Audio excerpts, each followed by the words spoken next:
ಬಳ್ಳಾರಿ ಕೇಂದ್ರ ಕಾರಾಗೃಹದಲ್ಲಿ ಇರುವಂತಹ ನಟ ದರ್ಶನ್ ತೊಳಲಾಟ ಜಾಸ್ತಿ ಆಗ್ತಾ ಇದೆ. ಬೇಲ್ಗೆ ಅರ್ಜಿ ಹಾಕೋದಕ್ಕೆ ಹಾಗಾದ್ರೆ ತಡ ಆಗ್ತಾ ಇರೋದು ಯಾಕೆ?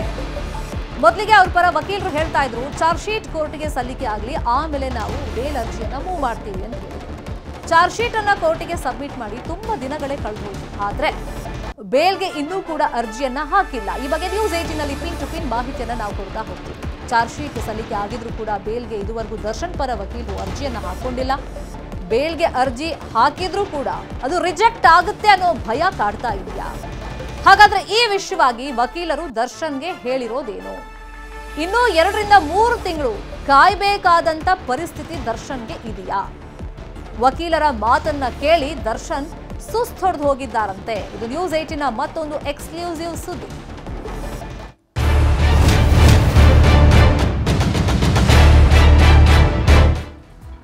ಚಿತ್ರದುರ್ಗದ ರೇಣುಕಾಸ್ವಾಮಿ ಕೊಲೆ ಕೇಸಲ್ಲಿ ಈಗಾಗಲೇ ಒಂದು ಚಾರ್ಜ್ ಶೀಟ್ ಅನ್ನ, ಅದು ಕೂಡ ಸುದೀರ್ಘವಾದಂತಹ ಚಾರ್ಜ್ ಶೀಟ್, 3991 ಪುಟಗಳ ಚಾರ್ಜ್ ಶೀಟ್ ಕೋರ್ಟಿಗೆ ಸಲ್ಲಿಕೆ ಆಗಿದೆ. ಇನ್ನು 3 ಚಾರ್ಜ್ ಶೀಟ್ ಸಲ್ಲಿಕೆ ಬಾಕಿ ಇದೆ. ಮೊದಲ ಚಾರ್ಜ್ ಶೀಟ್ ಸರ್ಟಿಫೈಡ್ ಕಾಪಿ ಇನ್ನೂ ಕೂಡ ಸಿಕ್ಕಿಲ್ಲ. ತಾಂತ್ರಿಕ ಸಾಕ್ಷ್ಯ ಸೇರಿಸಿ ಶೀಘ್ರದಲ್ಲೇ ಅಡಿಷನಲ್ ಚಾರ್ಜ್ ಶೀಟ್ ಅಂದ್ರೆ ಹೆಚ್ಚುವರಿ ಚಾರ್ಜ್ ಶೀಟ್ ಅನ್ನ ಸಬ್ಮಿಟ್ ಮಾಡೋದಕ್ಕೆ ಪೊಲೀಸರು ಬೇಕಾದಂತ ತಯಾರಿಗಳನ್ನ ಮಾಡಿಕೊಂಡಿದ್ದಾರೆ. ಈ ಕೊಲೆ ಕೇಸ ಚಾರ್ಜ್ ಶೀಟ್ ಬಿಟ್ಟು ರಾಜಾತಿಥ್ಯ ಸ್ವೀಕಾರದಂತಹ ಚಾರ್ಜ್ ಶೀಟ್ ಜೊತೆಗೆ ಫೋನ್ ಕರೆ ಚಾರ್ಜ್ ಶೀಟ್ ಅದು ತನಿಖೆ ಆಗ್ತಾ ಇದೆ. ಎರಡೂ ಕೇಸಲ್ಲಿ 2 ಚಾರ್ಜ್ ಶೀಟ್ ಬಾಕಿ ಉಳಿದಿದೆ. ಈಗ ಅಕಸ್ಮಾತ್ ಈ ಹಂತದಲ್ಲಿ ಏನಾದರೂ ಬೇಲ್ಗೆ ಅರ್ಜಿಯನ್ನ ಹಾಕಿದ್ರೆ ಅದು ರಿಜೆಕ್ಟ್ ಆಗುವಂತ ಚಾನ್ಸಸ್ ಮ್ಯಾಕ್ಸಿಮಮ್ ಇರುತ್ತೆ. ರಿಜೆಕ್ಟ್ ಆಗೋದು ಫಿಕ್ಸ್ ಅಂತ ಹೇಳಲಾಗ್ತಾ ಇದೆ.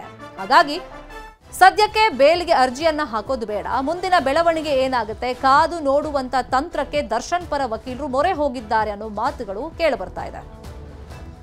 ಇದೇ ವಿಚಾರವಾಗಿ ಇನ್ನಷ್ಟು ಡೀಟೇಲ್ ಆಗಿ ಇನ್ಫಾರ್ಮೇಶನ್ ಅನ್ನ ಕೊಡ್ತಾ ಹೋಗೋದಕ್ಕೆ ನೇರ ಸಂಪರ್ಕದಲ್ಲಿ ಕನೆಕ್ಟ್ ಆಗಿದ್ದಾರೆ ನಮ್ಮ ರಿಪೋರ್ಟರ್ ಮಂಜು ಆರ್ಯ.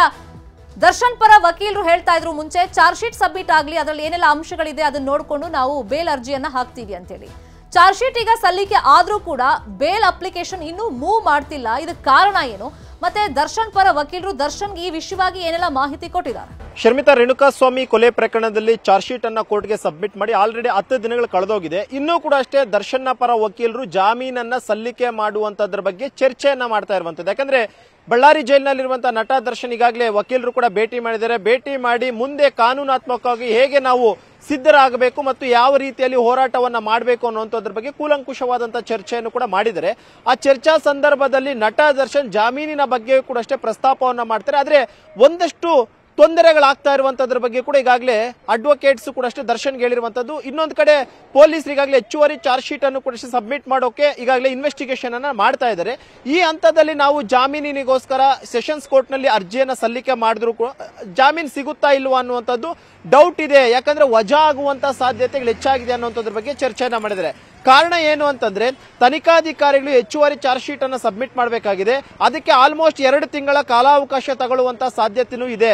ಈ ಹಂತದಲ್ಲಿ ನಾವು ಜಾಮೀನ್ಗೋಸ್ಕರ ಅರ್ಜಿಯನ್ನು ಹಾಕೊಂಡ್ರು ಕೂಡ ಇನ್ವೆಸ್ಟಿಗೇಷನ್ ಇನ್ನೂ ಕೂಡ ಅಷ್ಟೇ ಕಂಪ್ಲೀಟ್ ಆಗಿಲ್ಲ. ಹೆಚ್ಚುವರಿ ಚಾರ್ಜ್ ಶೀಟ್ ಅನ್ನು ನಾವು ಸಬ್ಮಿಟ್ ಮಾಡಬೇಕಾಗಿದೆ. ತನಿಖಾ ಹಂತದಲ್ಲಿ ಜಾಮೀನನ್ನ ಕೊಡಬಾರದು ಅಂತೇಳಿ ಅಬ್ಜೆಕ್ಷನ್ ಅನ್ನ ಫೈಲ್ ಮಾಡ್ತಾರೆ. ಇದರ ಜೊತೆಗೆ ರಾಜಾತಿಥ್ಯವನ್ನ ಪಡ್ಕೊಂಡಂತಹ ಸಂದರ್ಭದಲ್ಲಿ ರೌಡಿ ಶೀಟರ್ಗಳ ಜೊತೆ ನಟ ದರ್ಶನ್ ಇರುವಂತದ್ರ ಬಗ್ಗೆ ಕೂಡ ಅಷ್ಟೇ ಜಾಮೀನು ಕೊಡುವಂತಹ ಸಂದರ್ಭದಲ್ಲಿ ಅವರು ಮುನ್ನಡೆಗೆ ತರ್ತಾರೆ. ಅಂದ್ರೆ ದರ್ಶನ್ಗೆ ರೌಡಿಗಳ ಜೊತೆ ಸಹವಾಸ ಇದೆ, ಅವ್ರ ಜೊತೆ ನಿರಂತರವಾದ ಸಂಪರ್ಕ ಇದೆ. ಅವರನ್ನ ಬಿಟ್ಟು ಅವರು ಸಾಕ್ಷಿಗಳನ್ನ ಬೆದರಿಸಬಹುದು ಅನ್ನುವಂತ ನಿಟ್ಟಿನಲ್ಲಿ ಕೂಡ ಅಷ್ಟೇ ಆಕ್ಷೇಪಣೆಯನ್ನ ಸಲ್ಲಿಸ್ತಾರೆ. ಆ ಒಂದು ಕಾರಣಕ್ಕೋಸ್ಕರ ಅಡಿಷನಲ್ ಚಾರ್ಜ್ ಶೀಟ್ ಫೈಲ್ ಆದಂತಹ ಬಳಿಕ ಜಾಮೀನನ್ನ ಸಲ್ಲಿಕೆ ಮಾಡೋದಾ ಅಥವಾ ಇನ್ನೊಂದು 10-15 ದಿನಗಳು ಬಿಟ್ಕೊಂಡು ನಾವು ಮಾಡೋದಾ ಅನ್ನುವಂಥದ್ರ ಬಗ್ಗೆ ಕೂಡ ಈಗಾಗಲೇ ಒಂದು ಚರ್ಚೆಯನ್ನು ಕೂಡ ಮಾಡ್ತಾ ಇರುವಂತದ್ದು. ಇನ್ನೊಂದು ಸಮಸ್ಯೆ ಏನು ಎದುರಾಗ್ತಿದೆ ಅಂತಂದ್ರೆ ಸರ್ಟಿಫೈಡ್ ಕಾಪೀಸ್ ಇನ್ನೂ ಕೂಡ ಅಷ್ಟೇ ಆರೋಪಿಗಳ ಪರ ವಕೀಲರಿಗೆ ಸಿಕ್ಕಿಲ್ಲ. ಯಾಕಂದ್ರೆ ಚಾರ್ಜ್ ಶೀಟ್ 10 ದಿನ ಆಗಿದೆ, ಅದರ ಸರ್ಟಿಫೈಡ್ ಕಾಪಿ ಬರಬೇಕಾಗಿದೆ, ಇನ್ನೂ ಕೂಡ ಸಿಕ್ಕಿಲ್ಲ. ಇದರ ಜೊತೆಗೆ ಟೆಕ್ನಿಕಲ್ ಎವಿಡೆನ್ಸಸ್ ಅನ್ನ 2 ದಿನಗಳ ಹಿಂದೆ ತನಿಖಾಧಿಕಾರಿ ಕೋರ್ಟ್ಗೆ ಕೊಟ್ಟಿದ್ರೆ ಆ ಟೆಕ್ನಿಕಲ್ ಎವಿಡೆನ್ಸ್ ಕಾಪಿ ಆಗಿ ಅದು ಆರೋಪಿಗಳ ಪರ ವಕೀಲರಿಗೆ ಬರಬೇಕು ಅಂತಂದ್ರೆ ಇನ್ನೂ ಕೂಡ ಅಷ್ಟೇ 1 ವಾರದ ಕೂಡ ಮೇಲಾಗುತ್ತೆ. ಆ ಒಂದು ಎಲ್ಲಾ ಒಂದು ರೀಸನ್ ಗಳನ್ನ ಇಟ್ಕೊಂಡಂತ ವಕೀಲರು ಬಹುತೇಕ ಇನ್ನೊಂದು ತಿಂಗಳು ಆದ್ಮೇಲೆ ಜಾಮೀನ್ಗೋಸ್ಕರ ಅರ್ಜಿ ಸಲ್ಲಿಕೆ ಮಾಡದ ಅಥವಾ ಇನ್ನೊಂದು 15 ದಿನ ಬಿಟ್ಕೊಂಡು ಸಲ್ಲಿಕೆ ಮಾಡದ ಅನ್ನೋದ್ರ ಬಗ್ಗೆ ಚರ್ಚೆಯನ್ನ ಮಾಡ್ತಿದ್ರೆ ಬಹುತೇಕ ಈ ವಾರದಲ್ಲಿ ಮತ್ತೆ ಬಳ್ಳಾರಿಯಲ್ಲಿರುವಂತಹ ದರ್ಶನ್ ಅನ್ನ ಭೇಟಿ ಮಾಡೋದಕ್ಕೆ ಹೋಗ್ತಾರೆ. ಭೇಟಿ ಆದಂತಹ ಸಂದರ್ಭದಲ್ಲಿ ಏನ್ ಮಾಡಬೇಕು ಮುಂದೆ, ಯಾಕಂದ್ರೆ ಸೆಷನ್ಸ್ ಕೋರ್ಟ್ ನಲ್ಲಿ ಬೇಲ್ ಪಿಟಿಷನ್ ಈ ಟೈಮ್ ನಲ್ಲಿ ಮೂವ್ ಮಾಡಿದ್ರೆ ರಿಜೆಕ್ಟ್ ಆಗುತ್ತೆ. ನೆಕ್ಸ್ಟ್ ನಾವು ಹೈಕೋರ್ಟ್ಗೆ ಹೋಗ್ಬೇಕಾಗುತ್ತೆ. ಎರಡೂ ಕಡೆಗಳಲ್ಲಿ ಏನಾದ್ರೂ ರಿಜೆಕ್ಟ್ ಆಯಿತು ಅನ್ನೋ ಸಂದರ್ಭದಲ್ಲಿ ನೆಕ್ಸ್ಟ್ ಇರುವಂತಹ ಆಪ್ಷನ್ ಸುಪ್ರೀಂ ಕೋರ್ಟ್ ಮಾತ್ರ. ಆ ಒಂದು ಕಾರಣಕ್ಕೋಸ್ಕರ ಇಡುವಂತಹ ಪ್ರತಿಯೊಂದು ಹೆಜ್ಜೆಯನ್ನು ಕೂಡ ಅಷ್ಟೇ ಬಹಳ ಎಚ್ಚರಿಕೆಯಿಂದ ಇಡಬೇಕು ಅನ್ನುವಂತ ಒಂದು ಮಾತನ್ನು ಕೂಡ ಈಗಾಗಲೇ ದರ್ಶನ್ಗೆ ಹೇಳಿದರೆ. ಈ ನಿಟ್ಟಿನಲ್ಲಿ ಸರ್ಟಿಫೈಡ್ ಕಾಪೀಸು, ಟೆಕ್ನಿಕಲ್ ಎವಿಡೆನ್ಸ್ ನ ಸಾಕ್ಷ್ಯಾಧಾರಗಳು ಎಲ್ಲವೂ ಕೂಡ ಸಿಕ್ಕಿದ್ದಾದಂತಹ ಬಳಿಕ ಜಾಮೀನ್ಗೆ ಅರ್ಜಿಯನ್ನು ಹಾಕೊಳ್ಳೋದ ಅಥವಾ ಹೆಚ್ಚುವರಿ ಚಾರ್ಜ್ ಶೀಟ್ ಅನ್ನ ಫೈಲ್ ಮಾಡಿದಂತ ಬಳಿಕ ಅರ್ಜಿಯನ್ನು ಹಾಕೊಳ್ಳೋದು ಅನ್ನುವಂಥದ್ರ ಬಗ್ಗೆ ಚರ್ಚೆಯನ್ನ ನಡೆಸ್ತಾ ಇರುವಂತದ್ದು. ಶರ್ಮಿತಾ, ಥ್ಯಾಂಕ್ ಯು ಮಂಜು ಆರ್ಯ ಈ ಕ್ಷಣದ ಅಪ್ಡೇಟ್ಸ್ ಅನ್ನು ಕೊಟ್ಟಿದ್ದಕ್ಕೆ. ಕನ್ನಡಿಗರ ಮೆಚ್ಚಿನ ನಿಮ್ಮ ನ್ಯೂಸ್ 18 ಕನ್ನಡ ಈಗ ವಾಟ್ಸ್ಆಪ್ನಲ್ಲಿಯೂ ಲಭ್ಯ. ಕರ್ನಾಟಕ ಮತ್ತು ದೇಶ ವಿದೇಶದ 360 ಡಿಗ್ರಿ ಸುದ್ದಿ ವಿವರವನ್ನ ನೀವು ನಿಮ್ಮ ಕೈ ಬೆರಳುಗಳಲ್ಲಿಯೇ ಪಡೆಯೋದಿಕ್ಕೆ ಈ QR ಕೋಡ್ ಅನ್ನ ಸ್ಕ್ಯಾನ್ ಮಾಡಿ. ನಮ್ಮ ಚಾನೆಲ್ ಅನ್ನ ಫಾಲೋ ಮಾಡಿ, ನೋಟಿಫಿಕೇಶನ್ ಆನ್ ಮಾಡಿ.